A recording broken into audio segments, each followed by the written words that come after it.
He's a producer tag.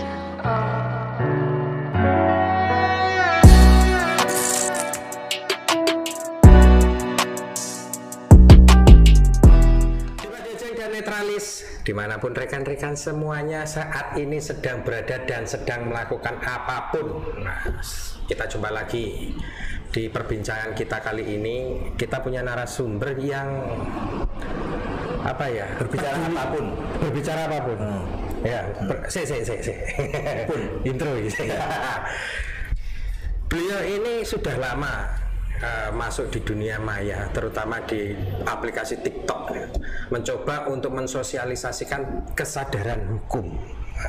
TikToknya namanya Sarjana Hukum. Tagline-nya itu sarjana hukum. apa? Biar ngerti hukum. Bukan sarjana muda ya? Enggak. Itu pengangguran kalau sarjana muda ya. Iwan Fals. Iya. Ya, ngobrol, dapat informasi, dapat pembelajaran, dapat yang namanya kesadaran hanya di podcast Cedik Geni Open Your Mind. Nah, kita santai-santai aja di akhir penghujung September 2023. Belum dong? Belum. Hampir. Nah, langsung perkenalan saja ya, Kang Mas ya. Kang Mas Diki Wahyudi. Siap. Bagaimana kabarnya? Alhamdulillah kabar saya baik, sehat, dan bisa sampai ke sini. Kegiatan bagaimana? Kegiatan masih seperti biasa, sidang. Beliaunya ini advokat loh. Plus mediator. Mediator. Nah, senenganku itu jus advokat. Alpukat. Advokat. Jus advokat itu enak. Advokat karo advokat Hampir sama. Ya. Tapi lebih berat hukumnya. Ya. Nah, Kang Mas, Siap. muter-muter nanti kita akan ngobrol terkait dengan postingannya jenengan banyak itu yang ada di Siap. Ya, kenapa kok bisa seperti itu? Tapi sebelumnya Kang Mas, ada Gimana? sesi yang harus jenengan lalui dulu di Apa? podcast kita ini. Namanya Pantik Api. Gimana itu? Nek wong TikTok wis seneng nang dunia maya iki wis beda. Iya, Beda ya. Oke, intinya narasumber harus memilih salah satu dari dua kata. Siap. Jumlahnya ada 10 ini. Oke. Harus super cepat tanpa berpikir. Siap, Om. Dunia maya itu tidak perlu berpikir. Betul. langsung Sajat buat sat Baru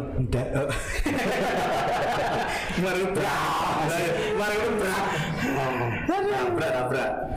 Oke, siap. Siap, Om. Yang pertama, nyata atau maya? Nyata. Fakta atau rahasia? Fakta. Nilai atau norma? Nilai. Aturan atau hukum? Hukum. Preventif atau persuasif? Preventif. Bukti atau saksi? Bukti. Adil atau bijaksana? Adil. Proses atau prosedur? Prosedur. Kepatuhan atau kewajiban? Kepatuhan. Yang terakhir, depan atau belakang? Depan. Nek mengedepankan depan berarti bukti memangnya. Tidak juga. Oke ya. Iya kan? Juga kan ada asas praduga tak bersalah. Iya. Tapi kan lihatnya depan dulu orang hukum itu. Kalau asas praduga tak bersalah, Iya, depan belakang. Praduga tak bersalah tuh depan belakang kan? ya biasanya kan ngeproduksi tanpa pengadilan. Main hakim sendiri. Tapi ini kita jauh dari praktisi hukumnya Kang Mas yang kita Kan ini bicara hukum. bicarakan. Iya. Hukum itu juga gagap terhadap dunia maya. Hukum dunia maya kok punyanya netizen. Nah. Tuh, tadi kan diambilnya kan nilai dari Banyak sekali asas praduga tak bersalah. Ya dilanggar harusnya. bersalah untuk menduga. Nah, itu loh. Nah, Kang Mas Diki, Siap, Om. Ini masuk ini materi iki ya. Oke. Iku pertama kali iku punya ide sarjana hukum iki. Jadi gini, Om. Pertama kali saya buat TikTok sarjana hukum itu di tahun 2021. Di mana tahun itu saya fase nganggur sekali. Oh, tiba-tiba Sama kalau gitu. Iya. Nganggur ini produktif. Saya nganggur tapi dibayar. Jadi saya tuh nganggur sekali, ya kan? Ngelamar kerja ke sana ke sini nggak dapat, ya kan? Akhirnya iseng-iseng lah buat TikTok. Mestinya dulu itu pas nganggur ke sini. Belum tahu sini Oh, ini udah 2 tahun lebih masalahnya. Terus neng kene arep ngopo? Nganggur. Itu hasil dari nganggur itu ya menghasilkan. hasil dari nganggur. Nah, pertama-tama buat TikTok ya kan, itu banyak sekali orang-orang terdekat yang menganggap, "Kowe iki apa sih? Lapo?" Bahkan almarhum ibu saya itu mengatakan, "Le, kowe iki gendeng ya? Kok ngomong karo kamera?" Tapi saya nggak peduli. Saya tetap itu 3 bulan. 3 bulan. Itu FYP-nya pas apa itu? Itu FYP-nya nggak tahu, saya lupa videonya tentang apa. Cuman yang nonton itu pertama kali 5.000 orang lebih. Dari awalnya cuma 10, 15. Yang like-in itu cuma saya sama mantan saya. Duh, kok mantan? Berarti sekarang sudah nggak pernah like? Nggak tahu, mungkin like, mungkin nggak. Tapi karena sekarang kan kebanyakan yang like om, jadi nggak kelihatan. Apalah mantan. Iya, namanya followernya banyak. Iya. Tapi mantan itu bagi saya sangat berjasa sekali, karena dia orang pertama yang mensupport saya. Adanya sarjana hukum. Iya, dia yang ketika saya buat video upload, dia yang pertama kali nge-like, dia yang pertama kali komen, dan dia yang pertama kali share. Mungkin tanpa dia sarjana hukum nggak seperti ini. Berarti utangnya itu ya. Hutangnya sangat luar biasa. Tapi sayangnya setelah besar dia tidak dengan saya lagi. Yang salah siapa? Yang salah saya. Dengarin kok aku. Nah terus itu loh, apa namanya, ngasih kontennya itu, idenya itu loh. Kok ya Idenya bisa dari siapa? Jadi 2021 sedikit sekali konten yang membahas tentang hukum. Beda dengan 2022 sampai 2023. Ada kompetitornya. Ada kompetitornya. Dulu yang paling saya ikuti itu adalah mahasiswa hukum, kemudian juga ada konsultan hukum, kemudian juga ada tuna hukum. Tuna hukum namanya. Apa gue? Akun TikTok juga yang membahas masalah hukum. Saya inspirasi dari sana, saya cuma nonton doang. Oh gini caranya buat konten. Kemudian saya ikuti, buat sampai FYP. Dan bahkan yang dulunya itu saya jadikan panutan, sekarang pengikutnya lebih banyak saya. Ngalah nih. Ngalah nih. Iya, karena konsistensi. Nah iya, konsistensi untuk menjaga itu gimana itu? Konsistensi untuk menjaga itu cuma satu. Intinya kita kalau mau jadi konten kreator jangan berpikir terlebih dahulu tentang uang. Karena hukum di sosial media, kalau kamu punya pengikut banyak, engagementmu tinggi, uang datang sendiri. Tapi kalau kamu masih sedikit pengikutnya, engagement sedikit, nggak bakalan uang datang sendiri. Intinya niatnya itu adalah mengamalkan ilmu, bagi, sharing, udah. Niatnya baik ya. Bagi, sharing, jaring. Baik. Iya. Terus ini apa namanya? Di situ itu isinya apa saja kontennya? Macam-macam om, mulai dari hukum pidana, perdata, dan lain-lain. Tapi konten yang paling banyak ditanyakan oleh netizen pengikut saya itu adalah masalah hukum rumah tangga. Padahal ini belum punya pengalaman rumah tangga ini. Iya. Terus gimana? Kok ngeri ya? Ngeri. Hukum rumah tangga. Hukum rumah tangga, kemudian penipuan, kemudian maksudnya juga perceraian gitu. Iya. KDR. Nah, tapi hukum rumah tangga itu memang ada. Ada. Hukum yang mengatur itu. Ada yang Laki-laki yang ngatur. Pidana ada, perdata juga ada. Pidana ada, perdata juga ada. Nah, yang ditanyakan biasanya apa? Ya biasanya suami yang KDRT.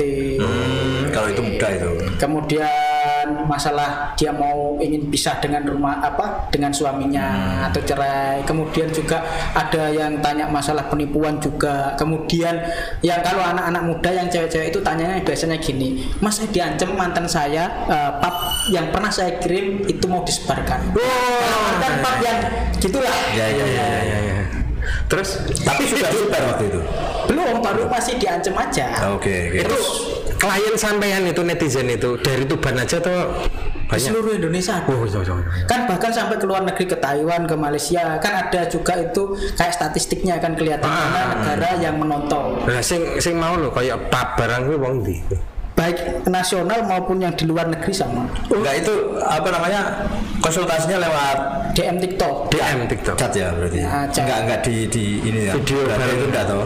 Enggak di beranda ya. Bahkan yang paling mengagetkan ada juga korban pelecehan seksual yang dilakukan oleh kakaknya sendiri dan tidak berani speak up sebelumnya. Indonesia. Kakaknya cewek atau cowok? Kakaknya cowok, dia cewek. Oh, tak kira kakaknya cewek. Dia nggak berani lapor setelah saya kasih tahu minta bantuan LBH yang ada di kota Anda atau dinas sosial yang mengurusi masalah unit perlindungan perempuan anak. Nah, Anda lapor ke polisi. Setelah itu baru dia berani. Karena memang masalah kekerasan seksual bagi perempuan itu bukan hanya masalah yang sepele, tapi kadang ada perempuan yang dia sebenarnya tahu hal ini bisa dihukum, tapi takut untuk melaporkan. Iya. Perasaan Kang Mas Diki ketika dapat atau bisa menasehati lah atau ngasih kayak gitu gimana? Senang sih, Om. Yang pertama senang karena ilmu saya itu kepake dan lebih manfaatnya adalah pengalaman dan juga ilmu saya bertambah ketika saya sharing kepada orang lewat TikTok. Artinya pengalaman ya. Pengalaman, karena ketika ada masalah saya buka undang-undang lagi, saya buka materi hukum lagi, kemudian saya sampaikan. Dan saya belajarnya itu malah ketika saya di TikTok. Dulu ketika saya kuliah saya nggak paham masalah hukum. Tapi setelah saya magang di pengacara, kemudian saya buka TikTok, main TikTok buat konten, malah yang membuat saya bisa itu malah Kasus-kasusnya di situ semua itu. Kasus-kasusnya nyatanya di situ semua. Berarti TikTok itu berjasa banget ya. Banget bagi saya. Tapi kenapa kok banyak Sisi lain. banyak yang ngebully TikTok? Oh, kue. Iya. Ya mbul lah kue. Saya sudah takut. 2018, 2019 saya orang yang paling benci TikTok. Nah, Lu sempat dong? Sempat. Karena isinya cuma joget-joget, cewek cantik, terus dulu zamannya Bowo ya kan. Ya. Bowo apa yang label. Tapi 2020 saya download TikTok karena COVID terutama ya. pas COVID, nganggur 2020 saya download, ternyata ada juga konten-konten edukatif. Cuman masalahnya di TikTok itu konten-konten edukasi kalah dengan konten-konten hiburan. Ya. Kecuali kita mengemasnya dengan cara yang apik dan juga unik. Ada yang ini enggak minta bantuan Mas sampean jadi pengacara aku aja Mas? Ada dari TikTok. Dapat klien dari TikTok itu ya? Iya. Pernah ya. di Bojonegoro. Oh, Bojonegoro. Gara-gara TikTok. Apa kuwi kasusnya? Sama, cerai juga. Ya, Itu ditangkap nggak ya? Apa? Ditangkap nggak? Apanya? Kliennya, ya pasti. Ditangkap ya? berhasil berarti. Berhasil. Orangnya ditangkap nggak? Kan cerai Pak. Apa yang ditangkap? Kan setelah cerai ditangkap. Oh ya, ditangkap. Kalau ditangkap jadi klien, ya. Oh, tapi kan ditangkap dan biasanya kan gitu. Ya. Iya. Kan ada banyak kan kasus. Aku mau pengen gue datar ya. Enggak. Kasus seperti ini kan banyak sebenarnya. Banyak. Dari klien cerai akhirnya ditangkap gitu. Oh, enggak. Lu baru sadar loh. Baru sadar. Supaya aku kerja mau. Tadi intinya masih di diam aja, ya nyata ini gitu. Karena ditangkap enggak sih, Om. Iya. Karena enggak masuk kriteria itu. Wah. Udah kesana ini Ngono ya. Katakanlah, aku bikin konsultasi nggak di TikTok itu? Bikin konsultasi via online juga. dan gratis itu. Free Untuk orang yang miskin yang bisa menunjukkan SKTM dan KTP free. Bagi apa ya pemerintah nih gitu. Serius bener bikin itu? Benar. Tapi kalau orang yang tidak bisa menunjukkan SKTM dan KTP berbayar. Kenapa saya lakukan seperti itu? Saya hanya menggratisi orang yang tidak mampu. Jangan orang yang pura-pura tidak mampu. Karena banyak sekali orang yang kena kasus hukum dia mampu tapi pura-pura miskin untuk tidak membayar konsultasi atau tidak membayar biaya perkara, bahkan tidak membayar pengacara. Itu alasannya jenengan bikin kayak gitu kenapa? Membantu ya. Membantu orang yang tidak maksudnya mampu. itu kenapa sih mau di TikTok aja kan ya nggak usah bayar semua, nggak Karena usah gini, gitu. banyak sekali yang DM. Dan kalau itu tidak saya memanfaatkan, kan profesinya advokat, konsultan hukum dan juga mediator. Nah, pekerjaan saya kan konsultan. Kalau saya kerja tidak digaji, ya saya bukan kerja namanya. Registrasi saja sudah bayar itu. Bayar untuk konsultasi. Registrasi. Artinya begini, apa orang yang berkonsultasi tadi ya, orang yang syaratnya miskin, terus punya SKTM dan punya kirim SKTM. KTP ke saya. Sedangkan dia kok punya Android, punya TikTok, apakah kategori itu gitu loh? Kalau masalah Android, TikTok, semua orang sekarang punya HP. Lah iya. Kalau SKTM, dia SKTM punya Android. Ini kan bukan kategori miskin berarti, tanda kutip gitu loh. Minimal ada surat yang menunjukkan dia. Ada. Tapi ada yang memasukkan enggak gitu? Ada. Nah, ada. Dan saya berikan konsultasi gratis. Tapi ada juga orang yang gini, Mas, cuma konsultasi aja kok, bayar gitu. Padahal saya kalau mau dapat uang harus berkeringat dulu. Nah, saya juga balik tanya juga sama Pak. Saya juga harus berkeringat untuk memberikan konsultasi supaya dapat bayaran juga. Iya. Sampai berapa itu? Kalau nominalnya untuk 1 jam sesi konsultasi itu 100.000. Berarti by phone gitu atau by phone? Kalau ketemu beda lagi. Kalau video call saya nggak berani karena sekarang banyak sekali penipuan melalui video call. Penipuan gimana? Jadi gini, banyak orang yang tiba-tiba di video call sama orang yang tidak dikenal, nomor yang tidak dikenal. Ketika di video call orang tersebut mungkin buka baju atau nggak pakai baju dan di screenshot, setelah itu dibuat pengancaman.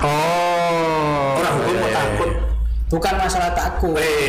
Karena nanti kalau udah masuk ke dunia maya, tidak ada klarifikasi kan malah gini.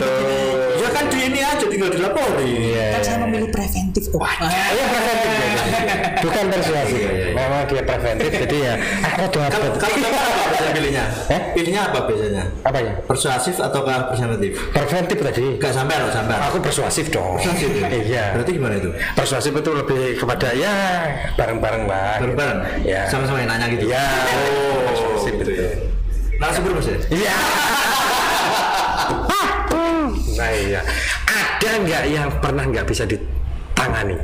Kalau selama ini belum sih. Kenapa? Karena masalah yang di dunia nyata cuma itu aja. Cuman yang kalau ngasih solusi bisa tapi kadang prakteknya kan ketemu ini itu memang yang agak susah. Contohnya banyak orang yang saya sarankan untuk lapor ke sini, tapi mereka tanya, Bang, laporan bayar. Saya bilang sesuai aturannya. Iya. Tapi nanti kalau nggak bayar ya nggak ditanggapi. Kalau memang nggak ditanggapi silahkan lapor ke Propam. Caranya kamu bisa lapor lewat aplikasi yang namanya Propam Presisi. Kamu tinggal ngelaporin aja, download aplikasinya, kemudian foto, kirim, nanti biar Propam yang menindaklanjuti. Loh, enggak, masalahnya gini, masih ada loh laporan bayar itu sekarang ini. Sebenarnya sih nggak ada. Lapor kok bayar kan? Lapor nggak bayar. Kok sebenarnya nggak ada? Kata diksi sebenarnya nggak ada berarti? Iya ada berarti. Ada. Diksinya kan begitu. Biasanya oknum. Oknum terlalu hati-hati. Terlalu hati-hati ini. Oknum. Kalau saya berani ada gitu aja. Oknum kok sak kantor. Lah iya. Oke. Sabar yang ngomong bukan saya. Oh iya. Kalau saya disuruh buktinya ada. Masalahnya ada. Orang laporan ke saya tuh ada gitu. Bayar. Artinya apa? Ya saya berani aja tinggal itu orangnya. Berarti pernah ada kejadian kayak gitu. Ada. Dan sering. Padahal kasusnya ringan. Kasusnya cuma ya kesalahpahaman antar keluarga atau kadang juga cuma pencurian. Tapi mereka takut katanya kalau nggak bayar nggak ditangani. Kalau nggak bayar nggak ditangani. Iku wong endi ngono kuwi?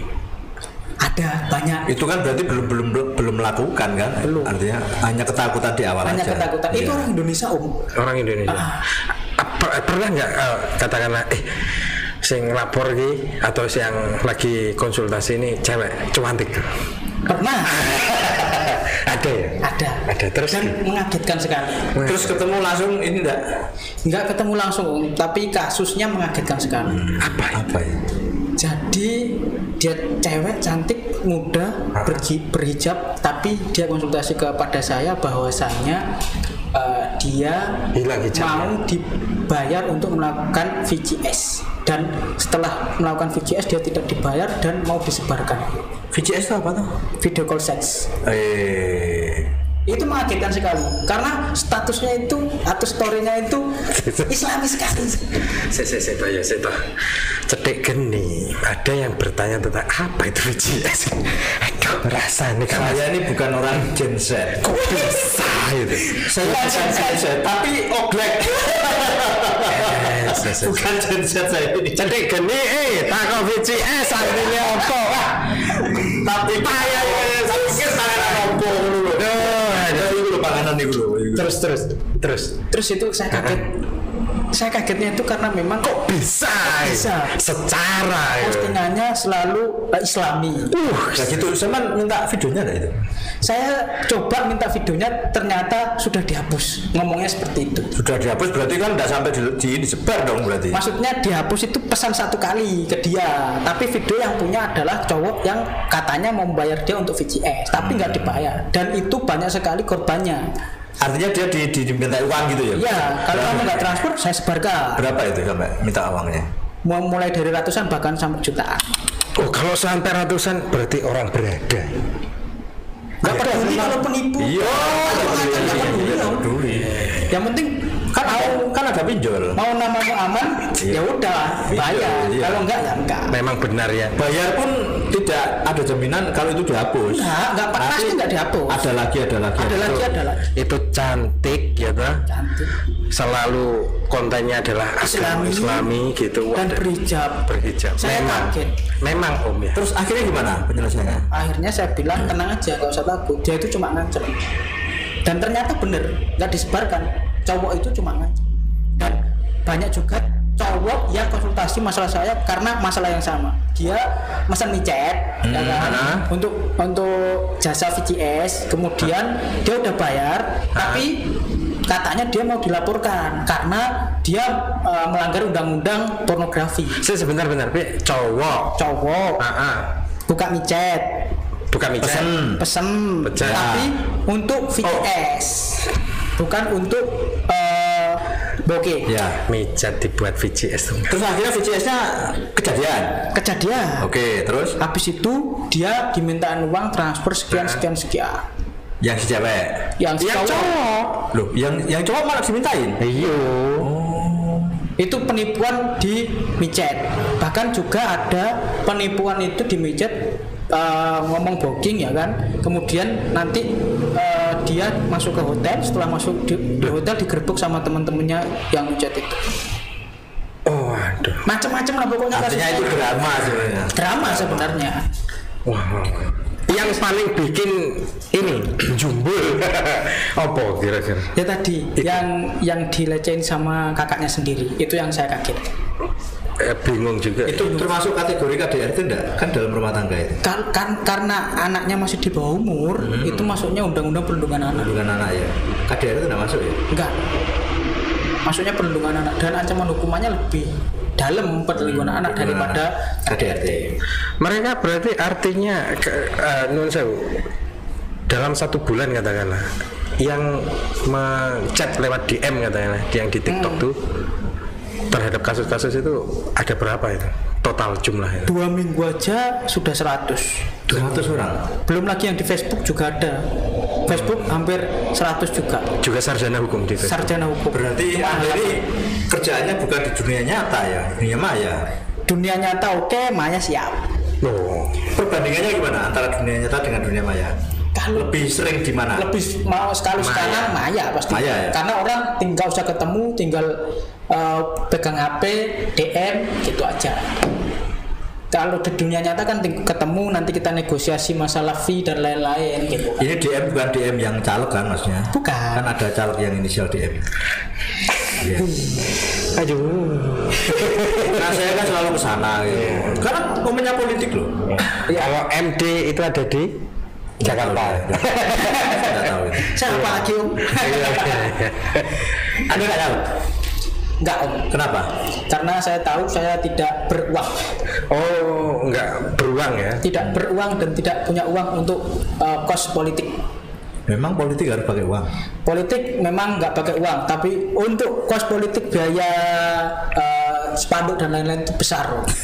Belum lagi biaya untuk serangan fajar. Berarti bikin perusahaan pencetakan sendiri biar bayar. Sama aja kan pakai modal bos. Itu harus perlu bantuan banyak orang. Masa? Relawan kalau sekarang. Ya. Nah, ada aturan kemarin pemerintah katanya nggak boleh transaksi di TikTok Oh, itu kan jualan. masih isu. Tapi jenengan itu tapi Kang Mas berarti kan masuk transaksi itu. Saya nggak pernah jualan di sana. Oh, nggak jualan. Karena nggak pernah laku. Jualannya atau transaksinya sebenarnya ya? Kalau transaksi lewat rekening. Saya nggak pernah di TikTok. Kenapa? Tapi TikTok bisa kan? Bisa. Tapi nggak, konsumen saya bukan orang yang mau belajar, tapi orang yang punya masalah datang ke saya. Konsultasi. Saya pernah pakai TikTok Shop itu dan nggak ada yang beli, sepi. TikTok Shop. Iya. Jadi live dicantumkan linknya dan itu sepi. Oke. Nah, Kang Mas, ini pendapat aja. Pernah ada yang konsultasi terkait dengan itu enggak? Yang tadi? Untuk undang-undang gitu. Yang TikTok dilarang itu iya. belum. Oh, belum. Tapi kalau pendapat gimana? Kalau pendapat sih saya sih kurang setuju sih. Kurang setuju karena juga itu menunjang UMKM juga. Menunjang UMKM. Iya. Sedangkan banyak UMKM juga yang dibunuh oleh itu. Namanya juga persaingan bisnis ya. Kita ganti pasar ya kan. Siapa yang kuat ya dia yang bertahan. Medannya yang berubah ya. Medannya yang berubah. Sama juga Instagram kan juga kayak TikTok jualan. Kemudian Shopee sekarang juga mirip-mirip sama TikTok. Nah artinya kalau Instagram tidak dilarang, kalau TikTok dilarang, ataukah ada persaingan di situ?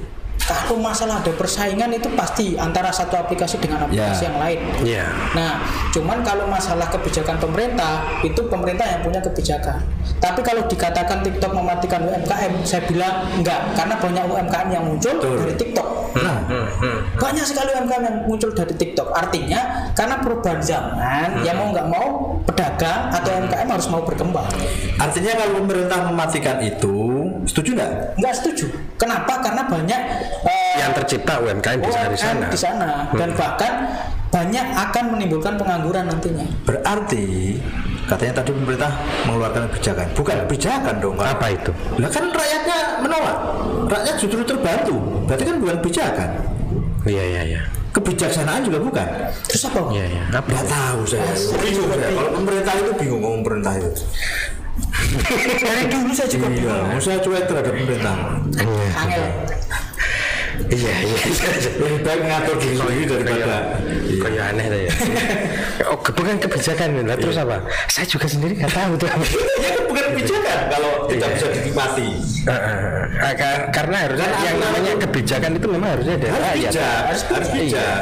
Ternyata dinilai rakyat tidak bijak. Kebijaksanaan dalam soalnya nggak permusyawaratan dan nggak perwakilan. Ada, kalau permusyawaratan itu ada sebenarnya. Ada lembaganya kok. Ada lembaga. Nah, tapi dilakukan atau enggak tahu. Nah, berarti nggak ada hikmah.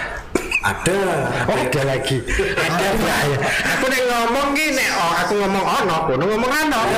Aku nek ngomong ano, jadi harus kontratan lo dibikin-bikin. Kalau nggak gitu nggak seru. Nggak asik. Karena lawan bicara, ya harus dilawan. Harus dilawan. Ya. Oke. Hukum. Balik mana? Saya melihatnya itu kan sebenarnya ingin menyadarkan terkait dengan hukum kan. Betul. Sudah berapa istilahnya dari pandangan opini Kang Mas Diki lah melihatnya masyarakat sudah teredukasi nih gitu. Kalau dibilang sudah mengedukasi masyarakat di seluruh Indonesia sih belum. Cuman ya sebagian aja. Karena kan bisa dilihat dari engagement siapa yang lihat. Toh kadang yang lihat itu bukan hanya masyarakat Indonesia. Cuman kalau mengedukasi secara full, saya hanya bisa di online. Padahal hukum itu perlu diedukasi di masyarakat. Kalau nggak diedukasi di masyarakat, yang namanya kultur hukum tidak akan baik. Nah, sedangkan hukum bisa tegak itu karena memenuhi 3 unsur, yakni legal substance, legal struktur, dan legal kultur. Oh, kultur itu ya? Legal kultur itu apa? Ya, kesadaran masyarakat. Itu budaya masyarakat. Kalau legal substance itu aturan yang baik. Kalau legal struktur itu adalah penegak hukum yang baik. Lembaganya. Kalau legal kultur itu adalah kesadaran budaya hukum yang baik. Kayaknya yang perlu dibenahi yang kedua tadi. Kok bisa substansinya jelas? Jujur. Substansinya apa enggak? Yang kedua lah penegak hukum kok. Memang harus perlu dibenahi lagi. Perlu dibenahi. Banget. Kenapa? Karena ada oknum. Bukan penegak hukum. Oknum penegak hukum. Masalahnya dari sekian penegak hukum itu mayoritasnya itu ya itu. Oknum tapi oknum. Saya itu justru sebenarnya ya yang dilakukan Kang Mas Diki ini yang sebenarnya yang harus dilakukan gitu loh. Ya kalau dulu kan kenapa ada oknum itu karena masyarakatnya nggak sadar, kulturnya ini loh yang harus disadarkan. Kalau kulturnya sadar, gak bakalan ono oknum serius, wis. Ya enggak, oknumnya bisa jadi gitu. Bisa jadi kan begitu. Tapi kan belum tentu kalau bisa jadi. Tapi tiga-tiganya itu harus baik. Nah, betul. Kalau sekarang kita bicara undang-undangnya, undang-undang Indonesia. Kita kan coba untuk skala prioritas nih. Kalau undang-undang Indonesia sudah baik belum? Setnya belum. Kalau sama nom seto, sebelah sing dini sing gak. Kalau dari substansi sih saya merasa bagus ya. Banyak perundang-undangan yang sudah dikeluarkan kan sama itu Om Denny. Menurut saya memang katakanlah banyaknya kan tidak apa soal kualitas ya nanti dulu. Nah makanya diuji dulu makanya kualitasnya bisa. Yang saya kritisi tadi adalah salurannya tadi loh. Salurannya ini kan kurang baik gitu. Ya. Strukturnya katanya. Jadi salurannya ada penegak hukum yang melakukan struktur tadi hukum. Nah, ini kan perlu dibenahi. Ya, kalau mungkin artinya hukumnya yang lahir ini bagus, tapi ini tidak bisa berjalan baik gitu loh. Tanpa struktur yang baik. Betul. Tanpa kultur yang baik. Nah ini PR yang besar bukan hanya bagi saya tapi bagi seluruh masyarakat dan pejabat-pejabat. Jadi hukumnya tidak rusak, penegaknya yang rusak. Iya, tetap. Kalau saya lagi loh ya, kalau saya lagi melihatnya loh kan ya. Struktur dalam penegakan hukum itu kan sebenarnya juga sudah masuk pada substansi itu. Bagaimana dia mengatur substansi itu, mengatur si legal strukturnya itu. Betul. Kan begitu. Jadi sebenarnya tidak apa ya, dua ini bagi saya ini sudah jadi satu di satu lembaga. Ada di dalam satu lembaga maksudnya. Jadi kesimpulannya yang paling penting itu ini loh yang ada di belakang. Belum. Kesimpulannya adalah sama jadi host ini. Karena saya itu begitu kan Mas. Ini masyarakat kejadian ini butuh hukum apa ora, aturan apa ora. Kalau saya tidak butuh karena tidak tanya mau yang penting pada penake. Lho curung pada penake ngono. Kalau saya tidak butuh hukum karena saya berusaha tidak pernah melanggar hukum. Tapi begini, dalam struktur juga ada kultur juga. Lah itu apa? Kultur dalam struktur. Nah, kadang strukturnya itu sesuai aturannya bagus. Oke. Tapi kultur di dalamnya yang membuat seperti apa misalnya? Kultur itu melahirkan lembaganya itu loh. Misalkan ada oknum penegak hukum di sebuah instansi yang dimana atasannya oknumnya jelek, dia punya bawahan, kan pasti bawahannya diajak untuk jelek juga, melu. Jadi senior mempengaruhi junior. Bisa jadi. Nah, dan itu agak susah untuk memberantasnya. Ya kalau gitu dibubarkan aja dong. Jangan dibubarkan. Kalau dibubarkan, bikin lagi yang baru. Ini bagaimana kan langsung serang. Rasanya. Kita pikirnya simpel aja. Makanya harus kita tidak perlu mikir hukum. Yang penting kita tidak pernah melanggar hukum gitu. Betul. Makanya saya bilang norma tadi kan. Norma itu. Norma apa nilai? Tak kira nilai kok. Iya. Kadang saya lupa juga sih namanya manusia kan. Nilai dan norma. Nek nek sosiologi ninor. Kan masih ingat ya? Masih ingat dikit-dikit. Ya, nilai dan norma. Itu. Terus apa lagi? Apa lagi? Ingin saya tahu. Tadi kan ada konsultasi hukum lewat dunia maya, lewat TikTok. Omsetnya berapa sebenarnya? Omsetnya berapa ini? Soalnya ini kita nge-gym terus. Untuk itu ya. Kalau omset sih macam-macam. Namanya juga ada yang kadang mau bayar, ada yang juga enggak gitu. Kalau DM banyak, tapi kalau omset ya cukup saja. Dalam satu hari ada satu yang handle jadi. Kadang seminggu yang konsultasi ya, kadang seminggu bisa 7 orang, kadang bisa paling banyak bisa 10 orang, tapi kadang juga cuma satu minggu itu cuma 2 sampai 3 orang.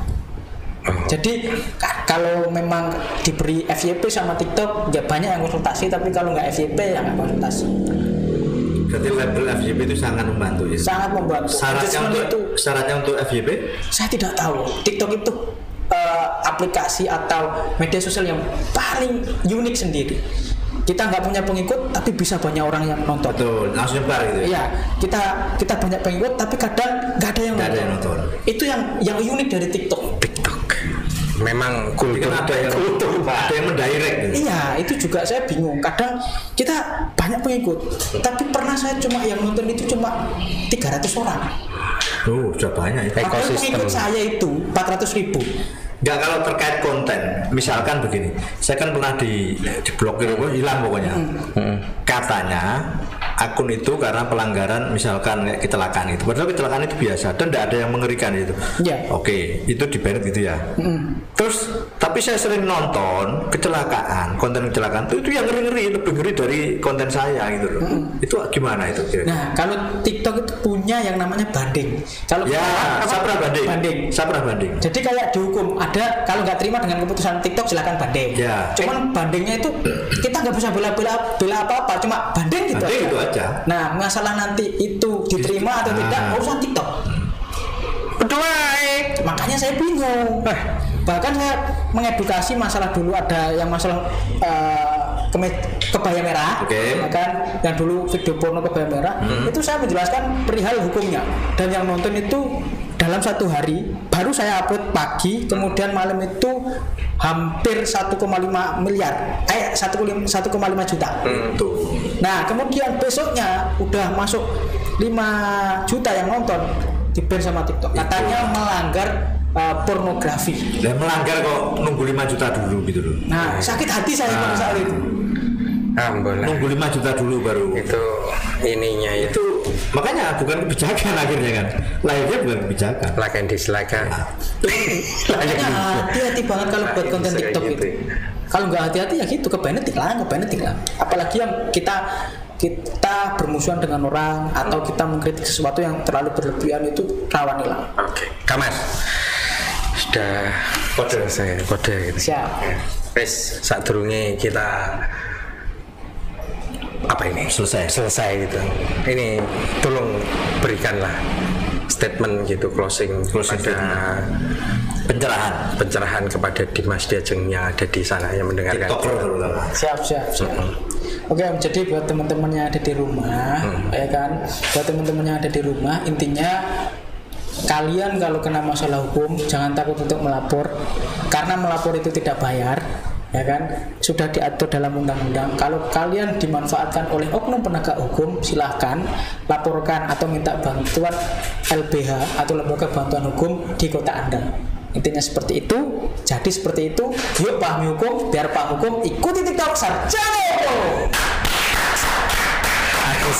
Kalau melapor tidak bayar.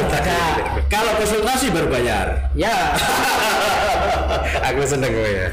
Biar sadar hukum gitu ya. Ya, Dimas Diajeng dan Netralis, itulah. Kalau punya ilmu, ternyata juga ada jembatannya, bisa saja untuk mengaplikasikannya. Entah itu ilmu sosial, ini Kang Mas Diki ada loh ilmu hukum, dan bisa membuat kesadaran hukum, bahkan bisa berkonsultasi pada Mas Diki terkait dengan hal-hal yang sifatnya persoalan-persoalan hukum. Ya, saya Denny Sumira di sini serta rekan itu Suwarsono dan juga narasumber kita Kang Mas Diki Wahyudi. Siap. Kita undur diri terlebih dahulu. Besok kita nantikan podcast Cedik Geni yang ambiar lagi ya. Tentunya pantengin Facebook, YouTube dan IG kita.